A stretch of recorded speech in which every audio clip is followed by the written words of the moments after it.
What's up, ladies and gentlemen? That one Andrew here, and welcome to another discussion, review, topic, video sort of thing. Yeah, I guess we'll just jump right into this. There's no real article or topic that I have to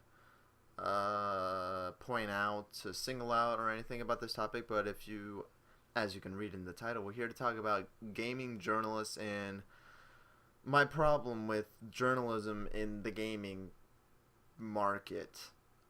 And just some things that I have. I'm talking. When I'm talking about this, I'm mainly talking about the bigger ones, the IGN, of course, Game Informer, Polygon, uh, just Kotaku. I guess they do game reviews. Uh, any of them. I don't know why I'm listing them all out. I don't have anything scripted. I don't have anything written down. I was just sitting here. I was thinking, man, a lot of these reviews are bullshit, but for different reasons than most people think. So I guess we'll jump right into it. The main thing that people like to, I should say argument number one. That people have is like, which is just completely stupid. Is the first argument is that, oh, these guys got paid.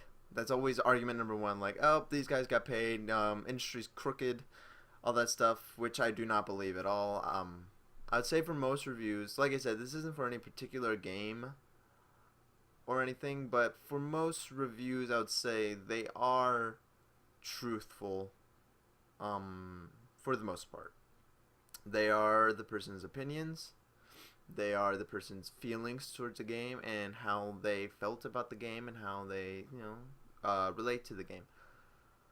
But there's more to it than that. So playing video games is a very growing industry. It's a growing topic, and you might be saying, "Well, what's your point to all this?" And my point is that my main point is that people who review games, like I'm watching one review of this guy who works a job outside of the game industry, and then he buys games and then he reviews games. He puts $65 down, his money that he worked for. He puts that down, buys this one game. Say like comes out like, oh, I got Alien Isolation. Spent $65 on this. All right, so he takes it out, pops in the game, plays the game, does a review. It's like, oh, this game was very repetitive, very linear. A lot of the scares were reused. Not worth my money. I don't think. So he gives it a 6 out of 10. Now, doop-de-doop-de-doop, we got IGN here, or GameSpot, or whatever. They come up like, oh, we received a review copy for free. Alright, take it out, put the game in, play the game. It's like, oh, it's kind of, a little repetitive and all that stuff, but I'm still having fun and all that.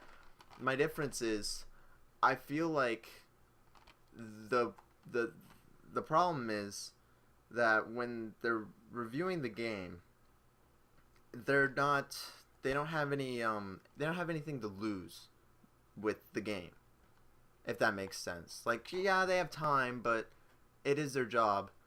The difference is there's someone that goes out and spends $65 of their hard-earned money on a game that is kind of bleh, that would give it a 5 or 6 out of 10. IGN gets it for free. I'm just saying IGN, not because like I'm hating IGN or whatever. I actually like IGN, but they're just one of the, I don't know, they're just an easy one to name.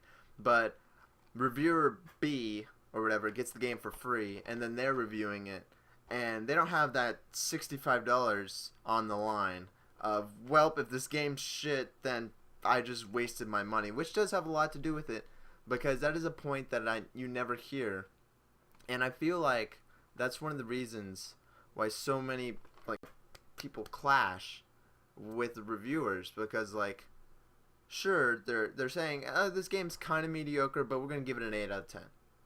All right, it's like every Call of Duty, like, oh, the new Call of Duty, we'll give it a 9 out of 10. They did good with this. Campaign was short, sure. Multiplayer is repetitive, sure, but it's a fun game. So we're giving it a 9 out of 10.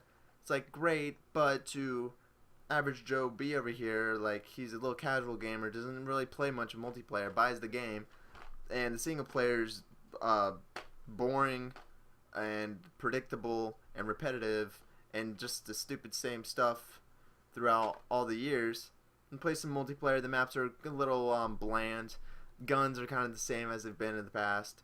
But and then he's pissed because like I just spent $65 on a mediocre game that IGN said it was 9 out of 10 and was amazing. That Polygon said it's a must buy of the season. And that's just my problem, is that these reviewers, they don't have to pay for these games.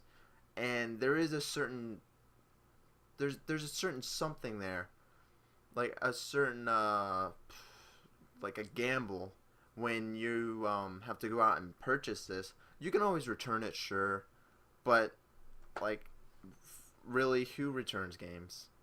I'm slightly serious. I'm sure there's gonna be someone that I return games, but I would think, I'm sure the majority, especially with the digital age and everyone buying their games digitally, you can't return games digitally.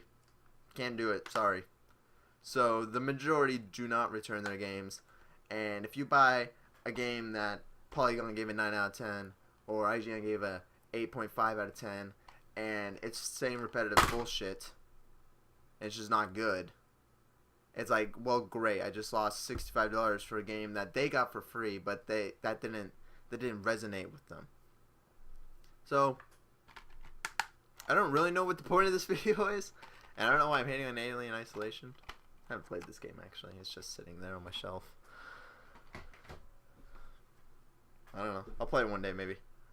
But it's just I guess it's just a thinking topic. This is an interesting topic to think about. Like, should we trust these reviewers? Because I do believe most of their opinions. I believe I believe their points most of the time. Pokemon Sapphire and Ruby have too much water. The end game of that game sucks. Sucks. But that's an opinion. Skyward Sword is not a 10 out of 10. Especially, it's very linear, I felt. It's very narrow for a Zelda game. But that's an opinion. But I just thought, like, maybe there should be a little more risk factor. I'm not saying that they have to pay for games, because that's kind of unfair. Maybe they should have to pay for games. Just because it's a review copy, you're still getting the game. Like, why do they get the game for free? Yeah, that's the point of the topic. I'm going to put that's the title now. Why do reviewers get games for free? There we go. I found the topic of this video. Why do they not have to pay for these $65, like, games? I don't know what I'm trying to do. Why don't they have to pay for $65 games, but we do, but they get the game early when we don't, and they get all the benefits, but we don't, and they get paid to play the game, but they don't have to pay for the game. And then them not paying for the game reflects the viewership, or reflects their opinion of the game. Because I bet your ass that games that got 10 out of 10, if they had spent $65 on it, it would not get a 10 out of 10. Or an 8.5 out of 10, and they spent $65 on it, I bet you those reviews would be worse. And I think it's kind of bullshit that us consumers have to pay for the games. And then the people that make a living off this, and I know not all reviewers get paid well. I'm sure many of them don't. But the higher end ones that are getting all these games for free, like, I just think it's a little weird. And if anything, I like the companies like GameSpot or IGN, they get, no, it's just, I don't know. It's a system that's broken in a way to where reviews cannot be trusted for the most part. But there is hope of the smaller game reviewers on YouTube and such. If you ever want an opinion for a game, I recommend going to the smaller people that actually had to pay and work for the game and do, like, all that stuff. They actually have something on the line with this game, and they didn't just receive a code off the internet or get it from their job or anything like that.